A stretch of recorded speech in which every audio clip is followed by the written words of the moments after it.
Hello and welcome to Kent Tonight, live on KMTV. I'm Louisa Britton. Your top stories on Wednesday, the 10th of January. Extra police, but at a cost. Council tax increased to fund 200 new officers on Kent streets.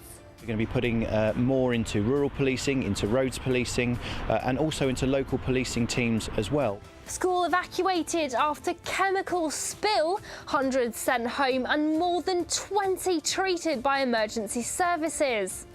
I'm live outside the Ebbsfleet Academy in Swanscombe, which this morning had to be evacuated after a chemical leak. Could this be a job for you? Kent Animal Park looking for gorilla intern and carnival keeper. They'll be involved in feeding the gorillas, cleaning the gorillas. They'll be involved in any medical procedures that happen over the period. And in sport, Powell's knockout blow. Jack's double downs Maidstone as Ebbsfleet claim bragging rights in the Kent derby. But first tonight, council tax in Kent could rise again thanks to proposals for more police officers. Kent Police and Crime Commissioner Matthew Scott announced today that he's planning on recruiting 200 extra officers. The price rise will be around £12 extra per year per household. Harry Pete has more. Police and Crime Commissioner Matthew Scott has been busy over the last few months putting together his budget and recruitment plans for the next year. The latest news is that he'll be looking to recruit around 200 extra police officers as well as 80 police staff to help increase safety in Kent. Today's announcement is possibly one of the biggest recruitment drives for Kent Police in a considerable amount of time. It will mean 200 more police officers. That's in addition to the ones that we already have, and they will be focused on local policing, rural policing, making sure that people are safe on our roads, and lots of different areas where people have said they want to see action from their police force. But it won't be free though. The recruitment drive will be bringing up the price of council tax for us in the county. Now, to see more police on the streets here in Kent and coming out of the doors here at the police HQ in Maidstone, it will cost you around £1 more every month on your police tax bill. Now, at the moment it's around £157 and could rise to about £170. So are you happy with having to pay a bit more for extra police? I wouldn't mind, but council tax is expensive enough as it is. But yeah, it's for a good cause, so I say go for it. We need more police visible, so I think it helps to not calm the people, but relay their fears of crime. I think it's a good idea. It wouldn't bother me. I think it's a good idea. Yeah, why not? It's going to a good cause, isn't it? Put some money towards that to get extra police force would be a very good idea. Absolutely wonderful idea. I mean, I walk around towns quite a lot and sometimes it's extremely intimidating.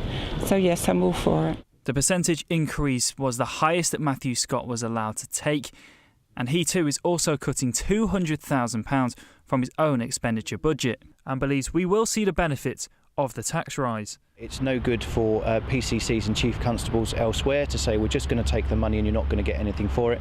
I've said here, in return for an increase in the council tax, you will actually see 200 more police officers, 80 more members of staff delivered for it. That was my thought process behind it. You get something back for what you put in. Nothing set in stone just yet though, and the plans will be sent to a police and crime panel on the 8th of February for approval. Harry Pete for KMTV. Our investigations are ongoing into a fire that's killed a woman in Broadstairs.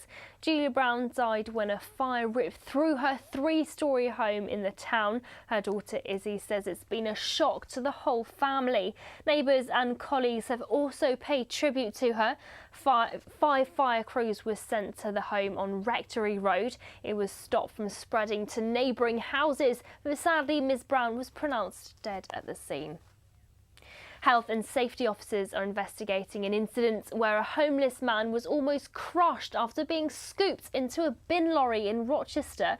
He'd apparently wrapped himself in a carpet in a wheelie bin when, despite checks, it was emptied into the dust cart. The man suffered leg and pelvis injuries and was taken to Medway Maritime Hospital on Monday.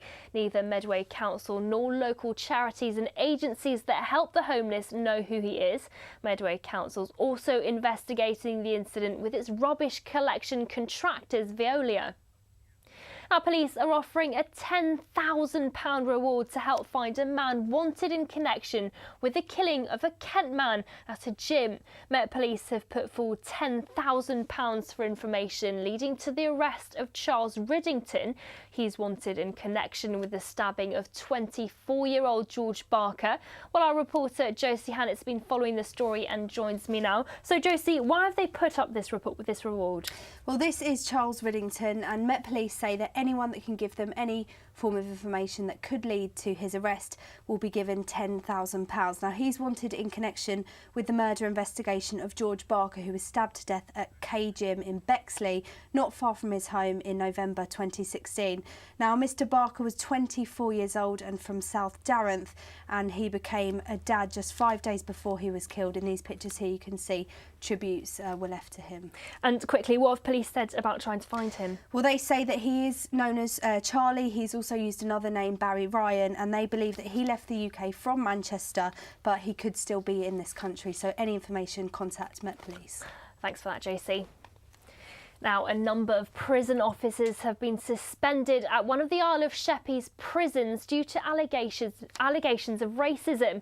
A Ministry of Justice spokesperson confirmed that investigations have been launched but refused to comment on the number of officers involved. It's believed they all work at HMP Elmley at Eastchurch, which is mainly used to look after prisoners on remand awaiting sentencing. The suspensions are thought to have happened just before Christmas. Now, the 5p charge on plastic carrier bags in large shops is set to be extended to smaller retailers under new government plans. In a speech on the environment, Theresa May said she planned to tackle Britain's throwaway culture by removing the exemption that allows retailers with less than 250 employees to continue to give out free bags. Well, we asked shoppers in Maidstone's High Street if they buy single-use plastic bags. No, I always bring my own. Out of principle, I've refused to pay 5p for a plastic bag, but it is also, we recycle a lot as well, so we're environmentally conscious as well. No. Any reason why? I've got a backpack. I have had for 2 years, so I don't use pay 5p a bags ever. No, not really. I tend to hold on to bags that I get and reuse it. When I forget to take my own or buy something on impulse and I haven't got the bag with me. Just now and again, that's all. We use them really to put recycling stuff down in the bins, down in Tesco's. That's the only time we use them. We don't. We normally take our own because we're totally fed up with all this plastic being strewn about the countryside and wrecking the environment. Yes, I do. Any particular reason why? Well, normally I've got loads of bags in the car, and like a lot of people, we forget to take them in. So I don't object, but I do recycle it. About 12 non-checks. So I put all my bits and pieces in. I use it, then put it in a black bag. Shoppers in Maidstone there. But what do you think? Join the conversation using the hashtag KentSays on social media. Now, £20 million. That's how much England's biggest wine producer, based in Tenterden, has raised in new investments. According to bosses, Chapel Down is entering a transformational moment as the brand seeks to expand and launch into new markets. Chapel Down in Tenterden is already the largest wine producer in England, but has just raised £20 million worth of investment in new shares in what bosses have called a transformational moment for the brand. Its wine is already stocked in shops such as Marks & Spencer, Waitrose and Sainsbury's across the country. But with this extra money, the company's putting itself in a position to make takeovers and expand the business. English wine is at a really exciting stage. Everyone's planting, everyone's expanding, demand is outstripping supply. It couldn't be more exciting really for English wine, and Chapel Down is at the forefront of that. We'll be at least doubling in size over the next few years, and that brings well, more opportunity. But this isn't the first time the Kent Vineyard, which also grows vines in Bluebell Hill and the Weald, has raised cash, as a crowdfunding campaign in 2014 yielded £4 million and another £1.7 million in crowdfunding secured enough to pay for its brewery in Ashford, due to open this year. But where will all this money go? Well, the cash from the latest share offering will be used to buy 500 acres of new vineyard land, as well as building new stock. We've raised this extra money, which is fantastic for the brand. It means we can invest in the vineyards, means we can invest in the production, which means we can make more wine, because currently we can't make enough to satisfy demand. So that's great for English wine and for Chapeldown and for England as a whole. As it seems the Tenterden headquartered firm isn't satisfied with sticking to producing wine, investment is now going into brewing beer and has also recently decided to produce a gin and vodka line. We launched our gin and vodka late last year, and it was the result of an experiment. The Chardonnay grappa was quite smooth and quite kind of creamy on the palate, and so I thought, well, that would lend itself to being blended into a vodka. And the Bacchus grappa was more aromatic, so we decided to use aromatics which were reminiscent of the Bacchus grape, and to create a gin that was, fresh, light and aromatic, reminiscent of our wines and our beers and our ciders, to keep that thread going through all the products. With more than £11 million in turnover expected this financial year, it seems Chapeldown are expanding and entering a truly transformational period. This is Louisa Britton for KMTV in Tenterden. When we come back, striding for better health, we take a look at a Sevenoaks group using walking to improve physical and mental well-being. Don't go away.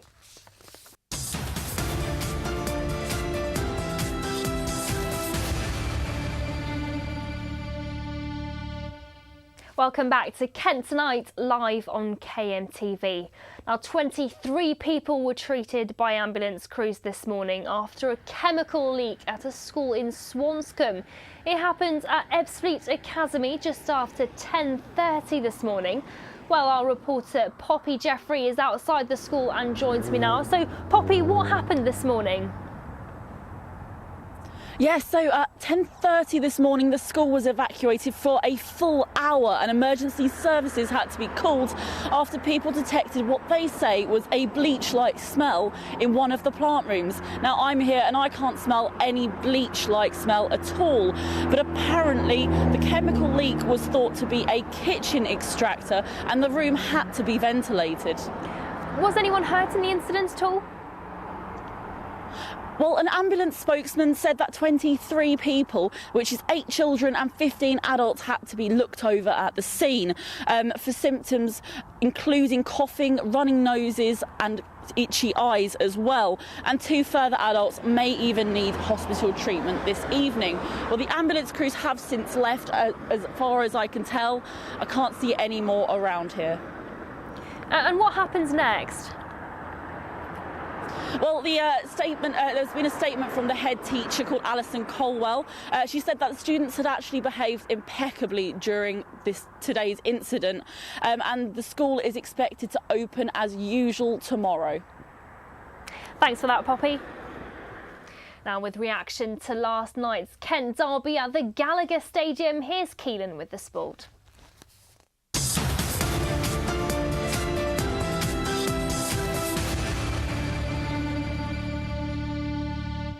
Good evening. It's a delightful double for Ebbsfleet as they secured their second win over rivals Maidstone this season with a 2-1 win at the Gallagher Stadium last night. Jack Powell grabbed both goals for the visitors as Daryl McMahon's side bounced back from the weekend's 1-0 loss to Chester. The result moves Fleet up to 10th in the National League table, just 3 points off of the playoff places. Defeat for Maidstone means they've slipped to 13th, 7 points adrift of the top 7. All of the goals came in the second half, with Powell opening the scoring only 42 seconds after the restart.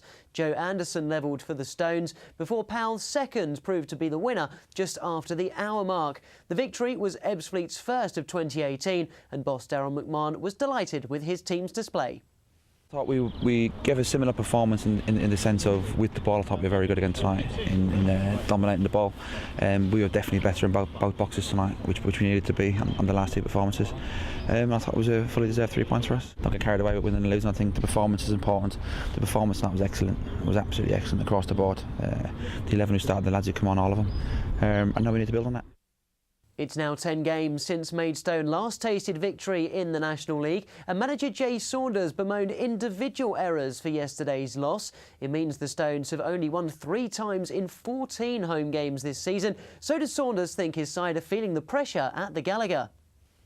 I don't know if they are. It's pathetic because you can't be feeling under pressure. I don't. You've got good support behind you, and I'm kind of sort of bored of that excuse. Yeah, there's pressure on them, but they're putting pressure on themselves by making silly mistakes. Elsewhere in the county, it was a positive evening for Kent clubs. In the Bostik Premier, a hat-trick from Jordan Chidozie paved the way for Margate to defeat Needham Market 3-1. The victory means Steve Watt's side are 2 points off the playoffs with 3 games in hand. Elsewhere in that division, Folkestone remained third following a 2-2 draw at home to Thurrock, an Ian Draycott double, not enough for the 3 points there.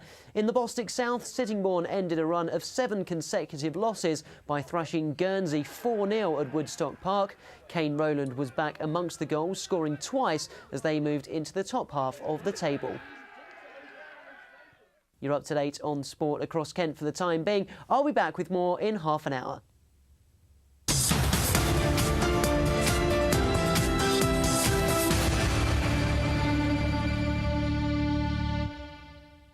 Next tonight, primary school students in Kent may not be getting a deep enough education in science. The Chief of Ofsted, which inspects schools' performances, has warned that focusing too much on exams and league tables is pushing science away from students. But for Kent education expert Peter Reid, the issue goes beyond that subject. I'm pleased to say he joins me now to talk a bit more about this. So Peter, you agree that primary schools are focusing too much on places in their league tables and training their students to do well in exams, is that right? Undoubtedly. We are moving away from education towards training and jumping through hoops. That's not what schools should be there for. We're there to educate students. Science is a critical part of a child's education. A few years ago it was part of the tests, and so it had a priority. But there are schools now under intense pressure. Head teachers, they will lose their jobs if their children don't deliver in the test. Now, if that's the head's view, what are the teachers going to have to do? And in terms of other subjects that might also be squeezed out, it's not just the sciences, do you believe? Well, I think science is the most critical. Others would talk about history, geography, but frankly, we go through the curriculum. I talk to parents regularly towards the end of year 6. They're parents with children who've got difficulties of one sort or another.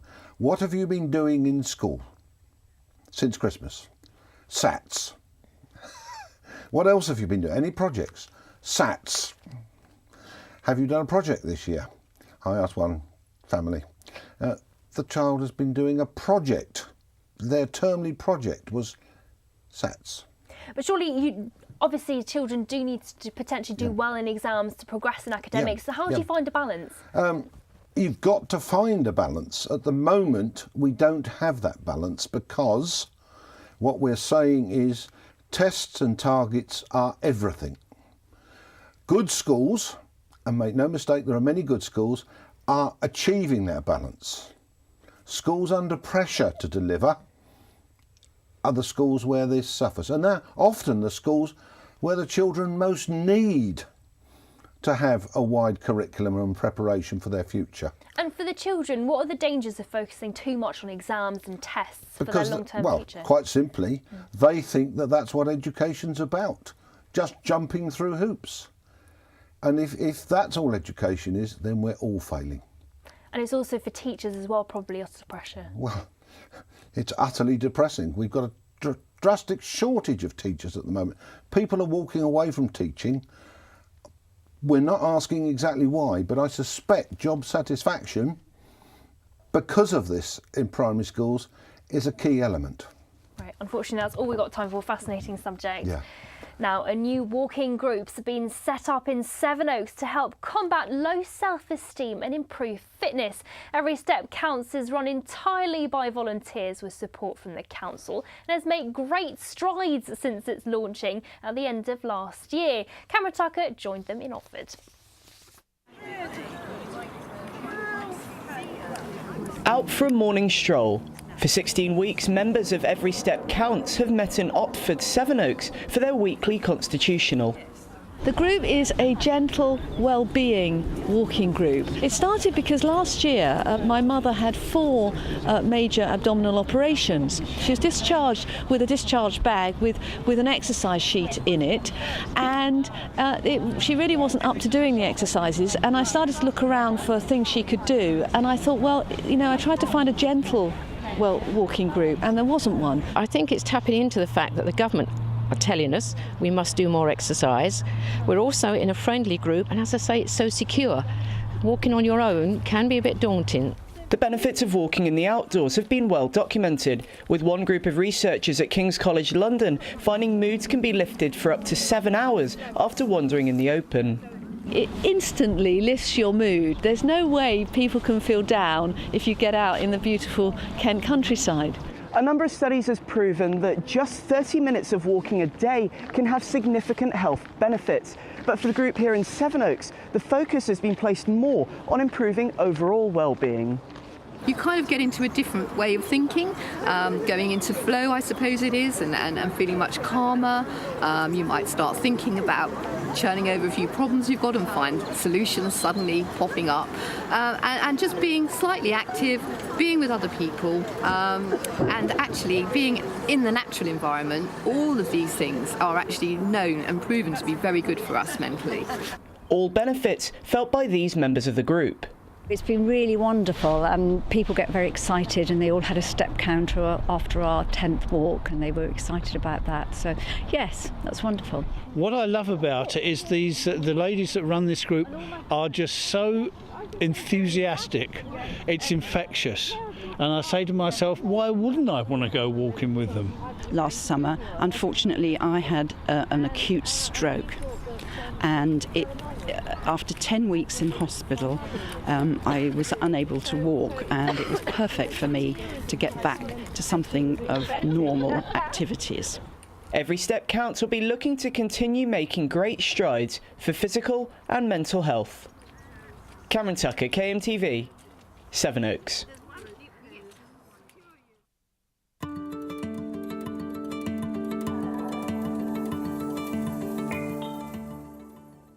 It's going to be a chilly evening across the county with lows of 4 degrees and fog in Tunbridge Wells. That fog will spread throughout the county in the morning as temperatures will drop to as low as just 3 degrees in Chatham. The fog should clear, but expect a windy afternoon in Maidstone and overcast conditions in the rest of the county. It'll be similar for the rest of the week as the weather stays cold at the weekends with lows of 5 and highs of 7 degrees.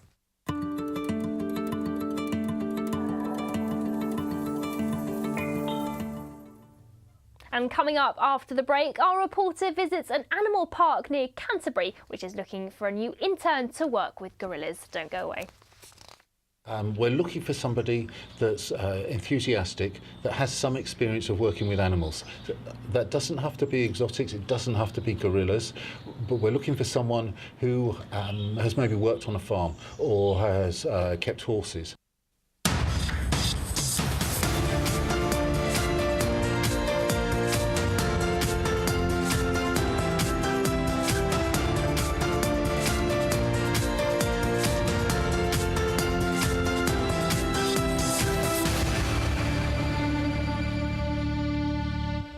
Hello and welcome to Kent Tonight, live on KMTV. I'm Louisa Britton. Your top stories on Wednesday, the 10th of January.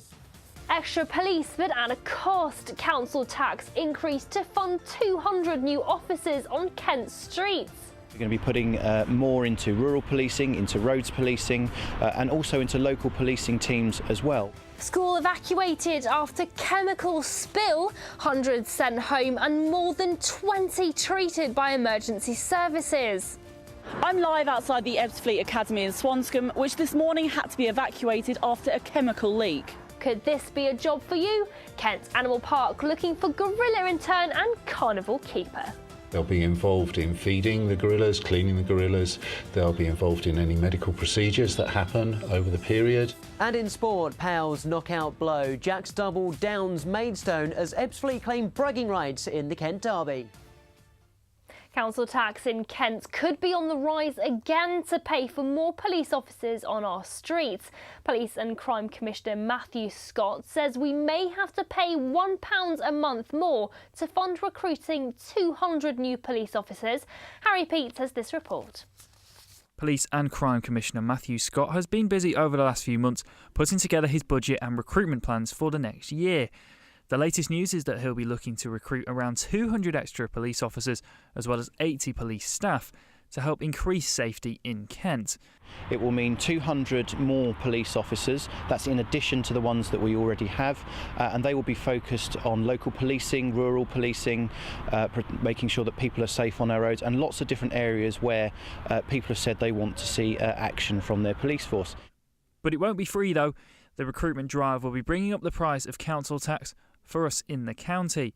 Now, to see more police on the streets here in Kent and coming out of the doors here at the police HQ in Maidstone, it will cost you around £1 more every month on your police tax bill. Now, at the moment it's around £157 and could rise to about £170. So, are you happy with having to pay a bit more for extra police?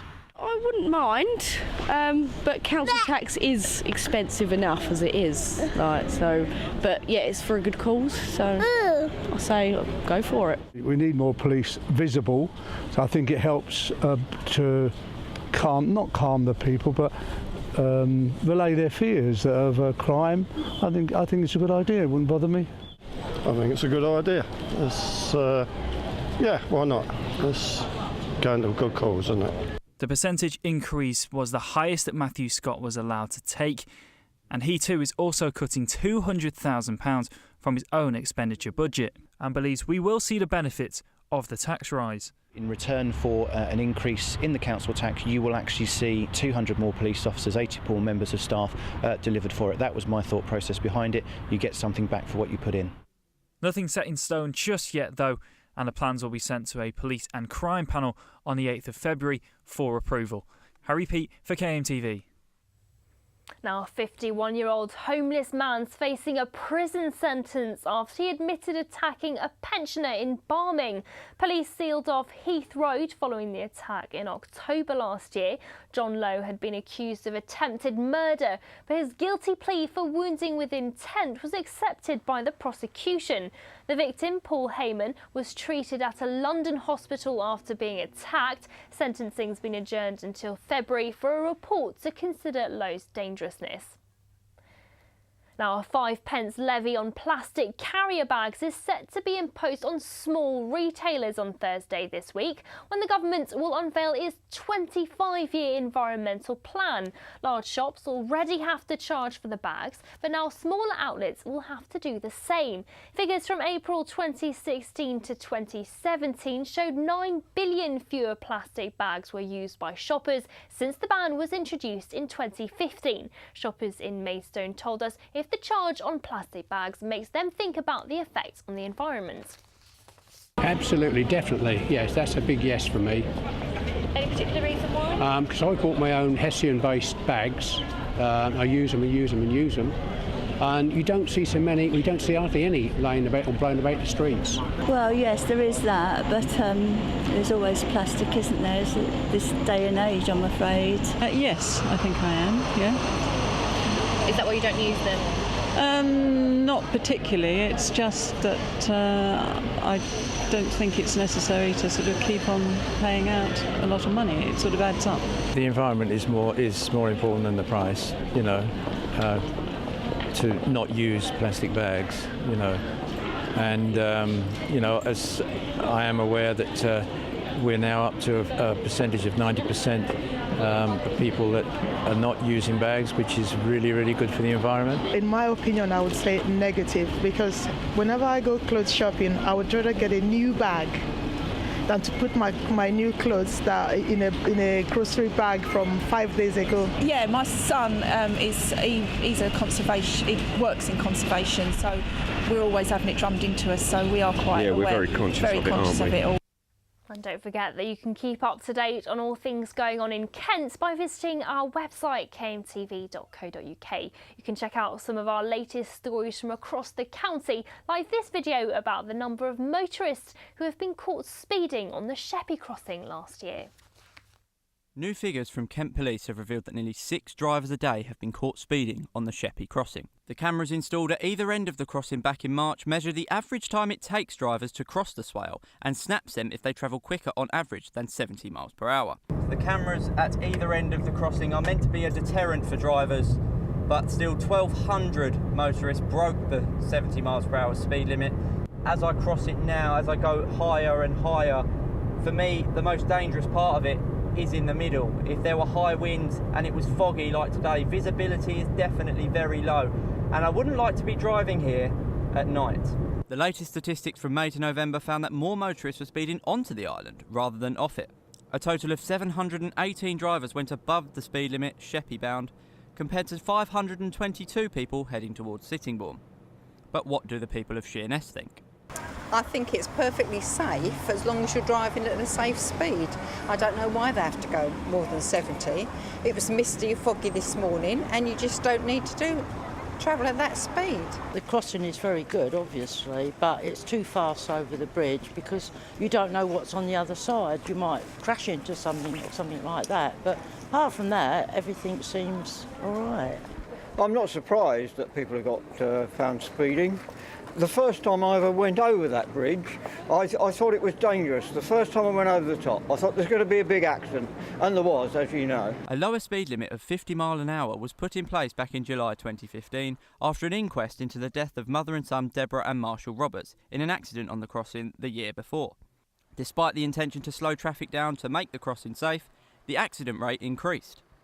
Emma Tweed lost her sister Deborah and nephew Marshall in the crash and said people should remember the dangerous accidents that have happened on the bridge. The Kent and Medway Safety Camera Partnership, which manages the cameras, says the figures of only 6 drivers out of 30,000 motorists crossing the swale each day should be viewed in a different context. In a statement, a spokesperson said, "These low offence numbers should be viewed in the context of the very high number of vehicles flowing over the crossing every day, and are typical of the sort of very high compliance rates experienced in other average speed systems. But for the residents of Sheppey, one speeding motorist is one too many." This is Joe Cosham for KMTV in Sheppey. Now, you could have the chance to look after gorillas and cats, including tigers, at a Kent animal park. Howletts is recruiting an intern to work with gorillas as well as a keeper for its carnivores. Poppy Jeffrey has been there to find out more about the jobs. Now I'm the king of the swingers, oh, the jungle VIP. I've reached the top and had to stop, and that's what's bothering me. I want to be a man cub, and stroll right into town. They're so majestic, scientists name them 3 times, giving them the name gorilla, gorilla, gorilla. Well, that's what I like to think anyway. These western lowland gorillas live here at Howletts Wild Animal Park near Beakspawn. Have you ever wanted to work in a zoo? Well, now might be your chance, because Howletts behind me is looking for a gorilla intern and a big cat keeper to work with its carnivores. Although a legendary American comedian famously said never work with children or animals, that is exactly what is on offer. Howletts is advertising for a couple of roles at the park. One of those is as an intern who will be working up close with one of the world's largest captive populations of western lowland gorillas. But it's not an easy job. They'll be involved in feeding the gorillas, cleaning the gorillas. They'll be involved in any medical procedures that happen over the period. We have a gorilla pregnancy lined up, so that's due in the next few months, so they'll get to witness that. They'll see how behaviours change in the group with the introduction of a baby into it. There'll be lots of exciting things for them to learn about and take forward into their future career. Although it is unpaid, the job will offer a rare opportunity to work with the animals at the park, and the zoo is looking for someone with the right enthusiasm, as well as a head for heights. We don't view interns as free labour here. The last 5 full-time positions training positions have gone to people who have done internships with us or have been long-term volunteers. We're looking for somebody that's enthusiastic, that has some experience of working with animals. That doesn't have to be exotics, it doesn't have to be gorillas, but we're looking for someone who has maybe worked on a farm or has kept horses, worked in kennels, something along those lines. Somebody who knows that it's not all cuddling. As well as the internship, they are also looking for an experienced carnivore keeper to work with honey badgers, Asian wild dogs, clouded leopards, wolves and tigers. So if you fancy applying for either role, there's still time. Internship applications are open until the 27th of January, but you only got until the end of this week to apply for the keeper position. This is Poppy Jeffrey for KMTV in Beakspawn. Now coming up after the break, Keelan's back with the sports as Ebbsfleet United welcomed a new player to their squad. Don't go away.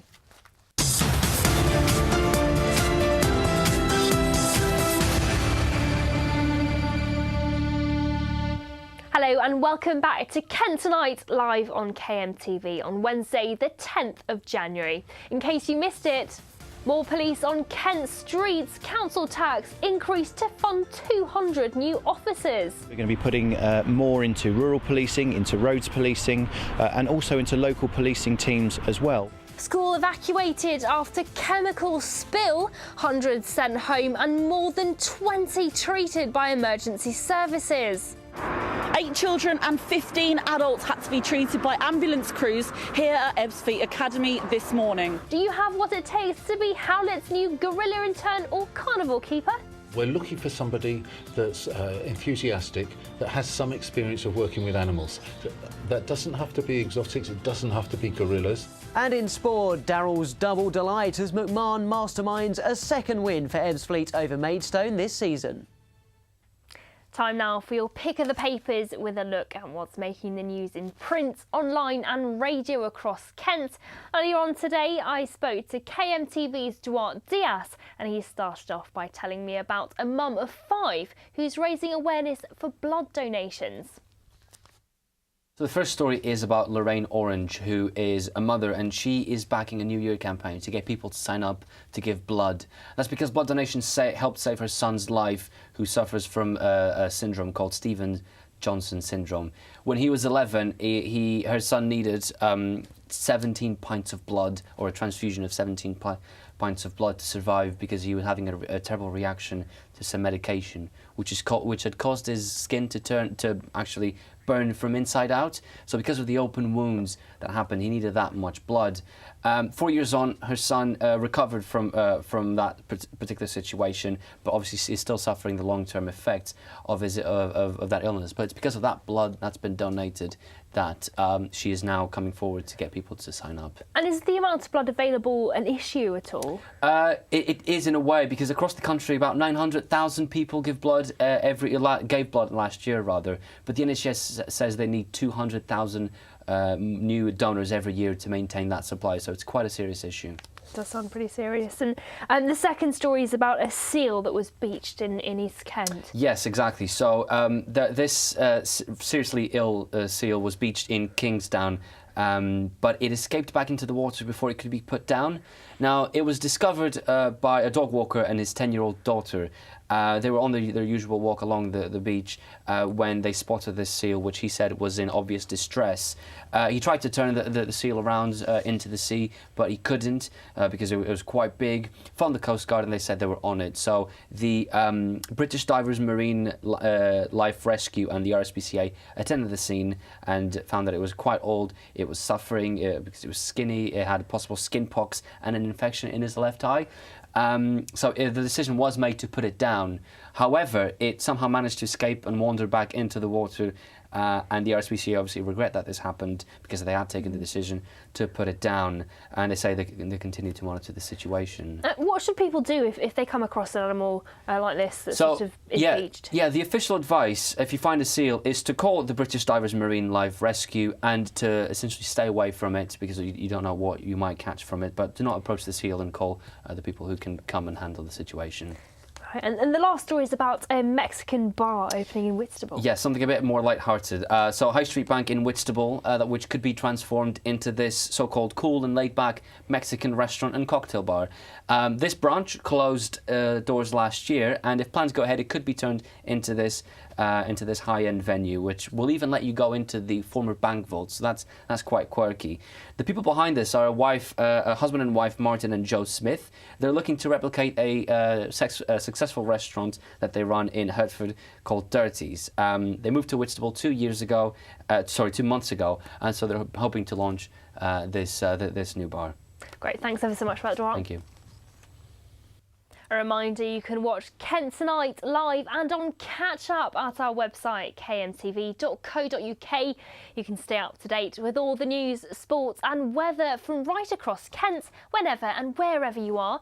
You'll find breaking news, local features and repeats of our special programmes. Now with news of a fresh face in the Ebbsfleet squad, here's Keelan with the sport.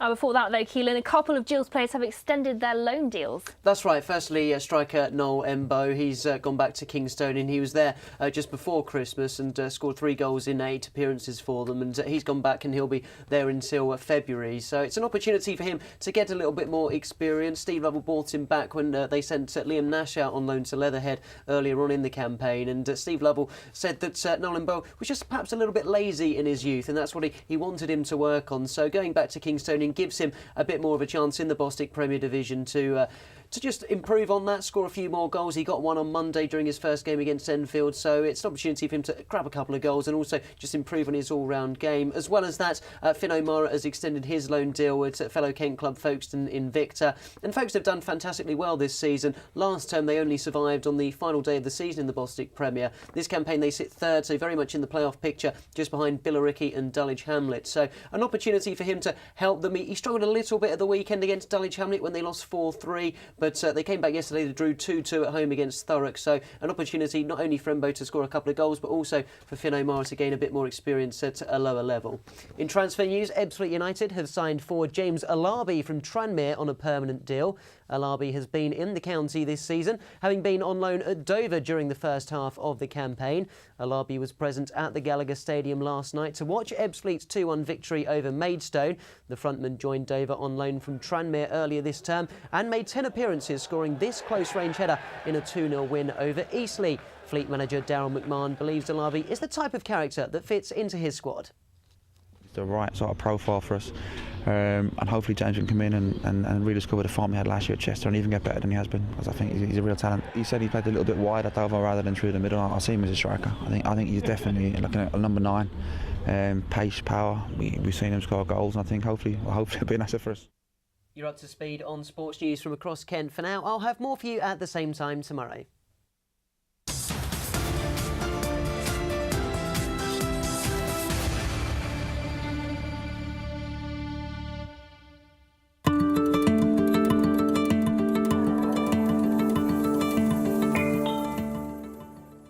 It's going to be a chilly evening across the county with lows of 4 degrees and fog in Tunbridge Wells. That fog will spread throughout the county in the morning as temperatures will drop as low as 3 degrees in Chatham. The fog should clear, but expect a windy afternoon in Maidstone and overcast conditions in the rest of the county. It will be similar for the rest of the week as the weather stays cold at the weekend with lows of 5 and highs of 7 degrees.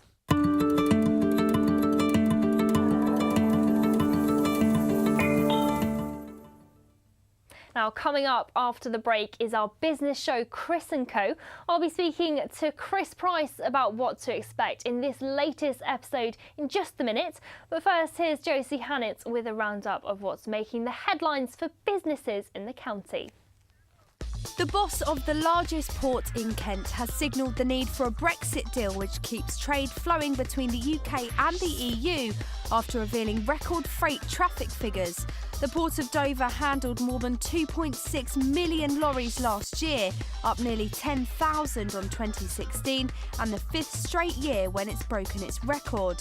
As Europe's biggest ferry port, it handles up to 17% of the UK's entire trade in goods, thought to be worth up to £122 billion annually. Chief Executive Tim Waggett said this is proof that Dover continues to be the port of choice for hauliers travelling to and from Europe, the UK's largest trading partner. A popular manor house and gardens has delayed its reopening by 3 months. On New Year's Eve, Groombridge Place told Facebook followers it was due to reopen on the 2nd of January. But on Sunday, a post on its Facebook page said the Grade 1 listed property was closed for the remainder of the winter season. So far, Groombridge Place has not responded to questions over refunds for members with annual tickets. And the owner of a popular bar in Canterbury says he will fight to keep his licence after he was accused of flouting regulations. Police say IDs aren't being checked on the door of Club Burrito, too many people are being allowed in, and that the bar doesn't have a sound limiter. The bar's owners denied the claims and says he has CCTV to prove otherwise. A review of Club Burrito's licence is set to take place next month.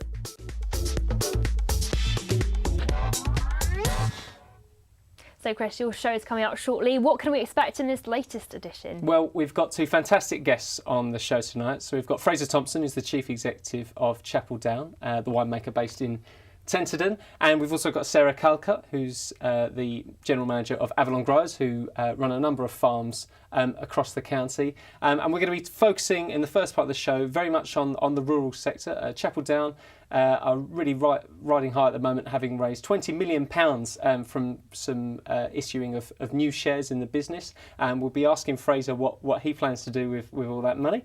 And also we're going to be looking at the future of EU subsidies for the farming sector. So with Brexit coming up, there's a lot of uncertainty about what the future is going to be for the money that farmers typically get through what's the Common Agricultural Policy. And so Michael Gove last week, the Environment Secretary, made some announcements about what he hopes the future of the environment, the agricultural sector will be post-Brexit. And we'll be asking Sarah and Fraser what they think about his announcements and whether or not they're going to be good for the rural sector going forward. You're also going to be talking a little bit about the gender pay gap as well. Absolutely. Well, it's been very much in the news, hasn't it, this week? And we've actually got some stats from some Kent companies who have already put forward their gender pay gap statistics. So we'll be talking about that very, very hot topic. Great, thanks for that, Chris. Now, you've been watching Kent Tonight live on KMTV. There's more news made just for Kent throughout the evening. But from us, for now, that's all of it. Good night.